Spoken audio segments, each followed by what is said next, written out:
हमारे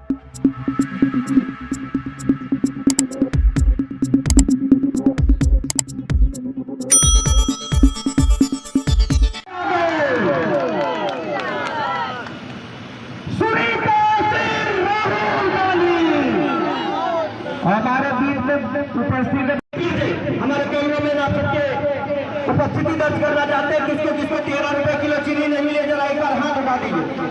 नहीं मिली, कुछ नहीं मिला हमको। अभी जोर लगा के बोलिए राहुल गांधी, राहुल गांधी, प्रियंका गांधी, प्रियंका गांधी, केएल शर्मा, केएल शर्मा, सुनीता दीदी, सुनीता दीदी। आज प्रियंका गांधी, सुनीता दीदी, सुनीता दीदी, Congress party, Congress party, KL Sharma, KL Sharma, KL Sharma, Congress party, Rahul Gandhi, Priyanka Gandhi, KL Sharma, Sunita दीदी।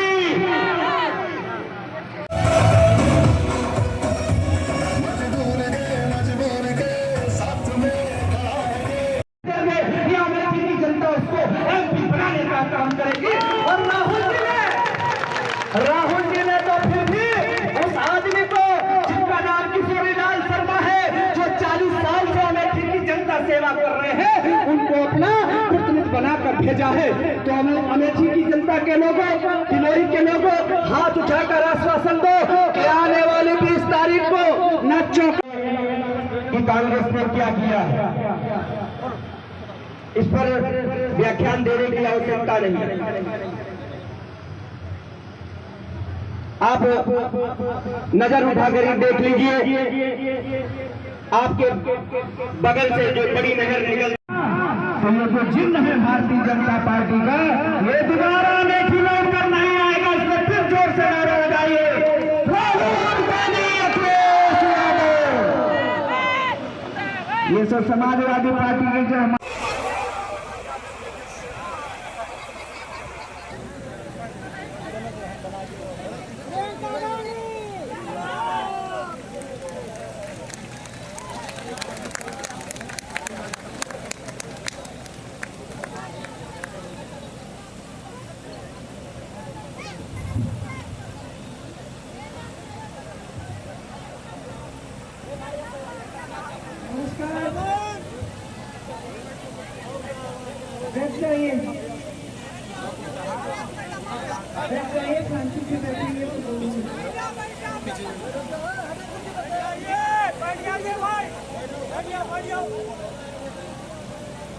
पहले आप काफी समय से मेरा इंतजार कर रही हैं। सबसे पहले तो मैं आपको इसके लिए धन्यवाद देती हूँ।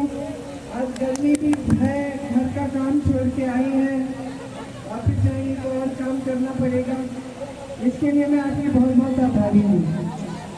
देखिए, चुनाव आ रहा है और चुनाव में हम सबको निर्णय करना है कि हम क्या करना चाहते हैं, अपने भविष्य में क्या करते हैं।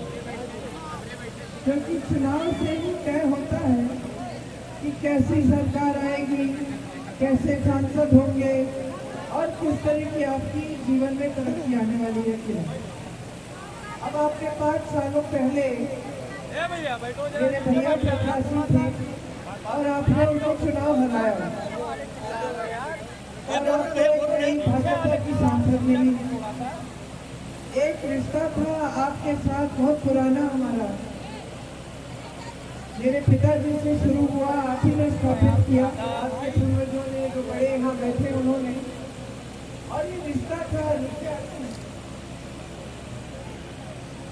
उधर देखो, कवर करो। ये रिश्ता था प्रेम का।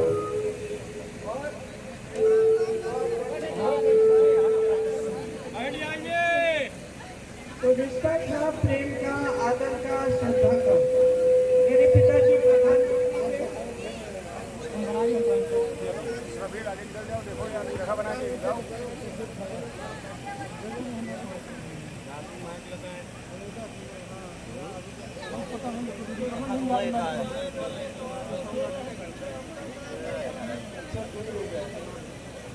ऐसा लगाया है कि नेता दूर रहे।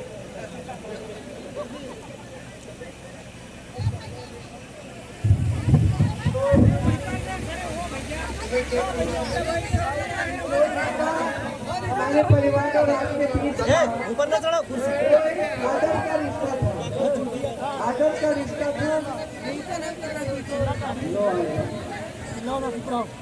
भैया थोड़ा सा तो मेरे पिताजी जब यहाँ आते थे, आपके बीच आते थे, आपके घरों में आते थे, आपसे पूछते थे कि क्या हाल है, क्या काम कर सकते हैं आपके लिए। कुछ अगर नहीं हुआ होता काम तो डांट भी देते। बहन जरा बोल रही हूँ, बहन ओ नारा लगा दीजिए, थोड़ी शांत हो बोलो। तो मैं कह रही थी कि आपके बीच आते थे, आपकी समस्याओं को समझते थे, घर में खेत में आते थे, किसान से पूछते थे कि क्या कर सकते हैं। शुरू में जब यहाँ आई ना, छोटी सी थी, तो सारी ज़मीन सफेद सफेद होती थी, ऊसर ज़मीन थी। जो बुजुर्ग हैं उनको याद होगा, तो पिताजी योजना लाए ऊसर ज़मीन को उपजाऊ बनाने की। तो यहाँ जो नौजवान हैं वो जानते भी नहीं होंगे कि जो हरियाली यहाँ दिखती है ये अपने आप से हरियाली नहीं आई, ये आपके सांसद ने उस समय एक योजना बनाई कि किस तरह से इस ऊसर जमीन को हम उपजाऊ और हरा भरा कर सकते हैं। तभी ये उपजाऊ जमीन बनी। यहाँ नहरें, पानी, सिंचाई के साधन नहीं होते थे, ट्यूबवेल ये सब नहीं होता था। उस समय उन्होंने ये योजना बनाई कि किसानों को मजबूत बनाना है, यहाँ सिंचाई के साधन देने हैं ताकि किसान पूरी तरह से कमा सकते। किसान उनको कहते थे कि हम जितना हमारी उपज है उससे 7-8 महीने का काम चल जाता है, उसके बाद हमें खरीदना पड़ता है। तो उन्होंने सोचा कि यहाँ के किसानों के लिए हमेशा पूरे साल भर खाना होना चाहिए, राशन होना चाहिए, इसलिए उन्होंने ऐसी योजना बनाई। फिर यहाँ उद्योग लाए, नई नई बड़ी बड़ी सड़कें बनी जिससे आप पूरे देश भर से जुड़ पाए। आज भी जो बड़ी सड़कें हैं वो सारी कांग्रेस के ज़माने में बनी थी। पिताजी शहीद हुए, उसके बाद मेरी माताजी आई, उन्होंने जो पिताजी के सपने थे अमेठी के लिए उनको पूरा करने की कोशिश की, और उनके बाद मेरे भाई साहब यहाँ हैं, आपके सांसद बने। अब पिछले चुनाव में यहाँ एक ऐसी राजनीति आई जो हमारी राजनीति से एकदम अलग है, हमारी विचारधारा से भी एकदम अलग है। क्योंकि ये जो भाजपा के नेता हैं ये चाहते हैं कि आपको धर्म के नाम पर, जाति के नाम पर आपके जज्बातों को उधार दें और फिर उस आधार पर वोट लेते हैं, अपने काम के आधार पर वोट नहीं लेते। तो इनके बड़े से बड़े नेता, प्रधानमंत्री से लेकर आपके जो सांसद हैं, जितने भी के नेता हैं, उनको ये एहसास नहीं है कि आपके प्रति कोई जिम्मेदारी है, कि जवाबदेही है। चुनाव में कह देंगे कि हम 2 करोड़ रोजगार दे देंगे, ठीक है, और चुनाव के बाद भूल जाएंगे। चुप रहिए, 2 मिनट के लिए मुझे बोलने दीजिए। चुनाव के समय आके आपको कुछ भी बोल देंगे, कह देंगे कि आपके खातों में 15 लाख रुपए डाल रहे हैं। चुनाव के बाद नहीं होता, कहते कि वो तो चुनाव के लिए जुमला था, वो क्या बोला था हमने। क्योंकि उनको ये एहसास हो गया है कि उनको आपसे वोट लेने के लिए काम करने की जरूरत नहीं है। चुनाव के समय आएंगे, आपको बता देंगे धर्म संकट में है, आपके घरों में आते हैं, दुर्दुलिया करा देते हैं, कहते कि वचन लो भगवान के नाम कि भाजपा को वोट दोगे। अरे क्यों ले भगवान के नाम वचन कि आप किसी को वोट देंगे? भगवान क्या चाहते हैं? भगवान तो आपकी भलाई चाहते हैं, चाहते कि आप फूलो फलो। भगवान चाहते कि आप सच्चाई से जियो, ईमानदारी से काम करो। अब भगवान थोड़ी ना एक पक्ष या दूसरे पक्ष राजनीतिक दलों का लेंगे। तो भगवान के